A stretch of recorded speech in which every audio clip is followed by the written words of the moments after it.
ഗാസയിൽ വെടിനിർത്തലിന് വഴിതെളിയുന്നു. 60 ദിവസത്തെ വെടിനിർത്തൽ നിർദ്ദേശം ഹമാസ് അംഗീകരിച്ചതായുള്ള റിപ്പോർട്ടുകളാണ് പുറത്തുവരുന്നത്. ബന്ദികളെ 2 ഘട്ടമായി മോചിപ്പിക്കും. ഈജിപ്തിന്റെയും ഖത്തറിന്റെയും മധ്യസ്ഥതയിൽ നടന്ന ചർച്ചകളിലാണ് തീരുമാനം.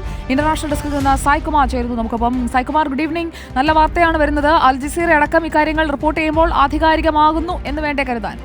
തീർച്ചയായും സുജിയ, പ്രതീക്ഷ നൽകുന്ന വാർത്തയാണ് ഇപ്പോൾ അൽ ജസീറ പങ്കുവയ്ക്കുന്നത്. ഹമാസ് അധികൃതരെ കോട്ട് ചെയ്തുകൊണ്ടാണ് അൽ ജസീറ ഈ വാർത്ത പങ്കുവയ്ക്കുന്നത്. അതായത് 60 ദിവസത്തേക്കുള്ള ഒരു വെടിനിർത്തൽ കരാറിന് ഇപ്പോൾ തങ്ങൾ സമ്മതമാണ് എന്ന് ഹമാസ് തന്നെ അറിയിച്ചതായുള്ള റിപ്പോർട്ടുകളാണ് പുറത്തു വരുന്നത്.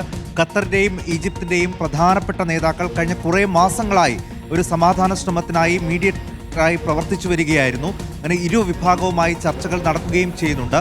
ഹമാസാണ് പല ഘട്ടങ്ങളിലും വെടിനിർത്തൽ നിർത്തിയാൽ പോലും ഇസ്രയേൽ ഏകപക്ഷീയമായ ആക്രമണം തുടരുന്നുണ്ട്, അതുകൊണ്ട് തങ്ങൾക്ക് വെടിനിർത്തൽ സാധ്യമല്ല എന്ന ശക്തമായ നിലപാടെടുത്തിരുന്നു. പക്ഷേ ഇപ്പോൾ അവർ കുറച്ച് ഒരു അയഞ്ഞ നിലപാടെടുത്ത് തങ്ങൾ സമ്മതമാണ് എന്ന രീതിയിലേക്കുള്ള ഒരു പ്രതികരണം നടത്തിയിരിക്കുന്നു. അതോടൊപ്പം ബന്ദി കൈമാറ്റത്തിനും തങ്ങൾ ഒരുക്കമാണ് എന്നുള്ളതും വളരെ പ്രധാനപ്പെട്ടതാണ്. കഴിഞ്ഞ 22 മാസത്തിലധികമായി നീളുന്ന വലിയ ഒരു അക്രമ സംഭവങ്ങളാണ് നടന്നത്. നിരവധി പേർക്ക് ജീവൻ രക്ഷപ്പെട്ടു, പട്ടിണി മൂലം ആളുകൾ മരിക്കുന്നു. അങ്ങനെ വലിയ നഷ്ടങ്ങൾ പലസ്തീനുണ്ടായി, ഹമാസിനുണ്ടായി. അതുകൊണ്ട് ഇനിയും ഇത് ഈ രീതിയിൽ തുടർന്നു പോയാൽ അവർക്കത് താങ്ങാൻ കഴിയാത്ത ആഘാതം തന്നെയായിരിക്കും. അതുകൊണ്ടാണ് ഇപ്പോൾ ഒരു വെടിനിർത്തലിലേക്ക് അവർ പോകുന്നത്.